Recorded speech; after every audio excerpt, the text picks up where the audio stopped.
சுவாமி, இன்னைக்கு ஏகாதேசி, நான் பச்சை தண்ணி கூட குடிக்க மாட்டேன். அதனால நான் சாப்பிடலேன்னு நீங்க வருத்தப்படாதீங்க. பெரியவாரிடம் ஒரு சாமானியன் கூறினான்.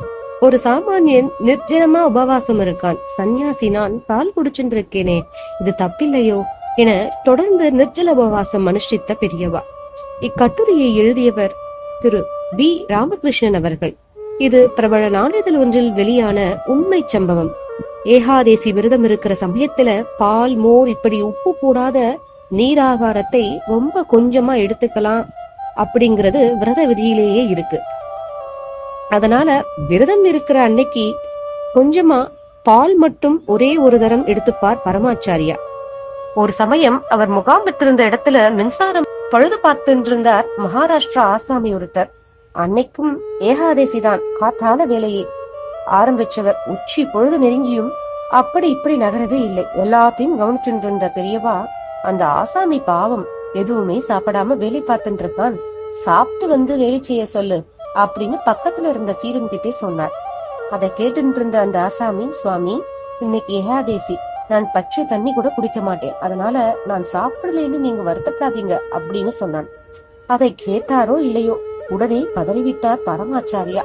ஒரு சாமானியன் நிர்ஜலமா உபவாசம் இருக்கான், சன்னியாசி நான் பால் குடிச்சுட்டு இருக்கேனே, இது தப்பில்லையோ அப்படின்னு சொல்லிட்டு அன்னில இருந்து ஏகாதேசி அன்னைக்கு கொஞ்சம் பால் குடிச்சுட்டு இருந்தாரோ இல்லையோ, அதையும் நிறுத்திட்டு நிர்ஜலமா உபவாசத்தை அனுஷ்டிக்க ஆரம்பிச்சுட்டார் பெரியவா.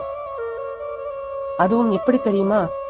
ஏகாதேசி அன்னைக்கு நிர்ஜல உபவாசம், மறுநாள் பாராயணை பண்ணணும் இல்லையா? சாஸ்திர விதிபடி துவாதேசி அன்னைக்கு ஸ்ரவண நட்சத்திரம் அமைஞ்சுட்டா அன்னைக்கும் துளசி ஜலம் கூட குடிக்க கூடாது. அதனால அன்னைக்கும் உபவாசத்தை தொடர்வார் மகா பெரியவா.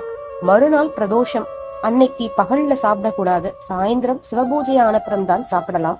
அதே சமயம் பிரதோஷம் ஞாயிற்றுக்கிழமையில அமைஞ்சுட்டா சூரியன் அஸ்தமச்சப்புறம் சாப்பிடக்கூடாது. அதனால அன்னைக்கும் உபவாசம்தான்.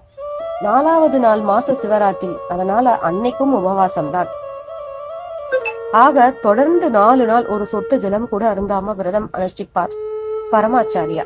ஒரு சமயம் அவர் இப்படி விரதம் அனுஷ்டிக்கிறதை பார்த்துட்டு, இத்தனை கடுமையா விரதம் இருக்கீங்களே பெரியவா, இப்படி உடம்பை வர்த்திக்கிறதுக்கு அவசியம் என்ன இருக்கு அப்படின்னு கேட்டார் சீடர் ஒருத்தர். அதற்கு பரமாச்சாரியா என்ன சொன்னார் தெரியுமா?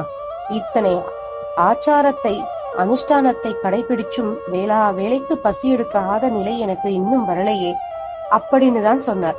லோகத்துக்கெல்லாம் படியெழுக்கிற பரமேஸ்வரனே பசி தாங்க முடியாம அன்னபூரணி கிட்ட பிச்சை எடுத்ததா புராணம் சொல்றது. ஆனா பரமாச்சாரியா அந்த அன்னபூரணி தானாகவே வந்து அன்னம் இடுறேன்னு சொன்னா கூட வேண்டாம்னுட்டு உபவாசம் இருக்கிறதுக்கு ஆசைப்படுறாங்கிறச்சே அவரோட பெருமையை என்னன்னு சொல்றது. ஜெய ஜெய சங்கர, ஹர ஹர சங்கர.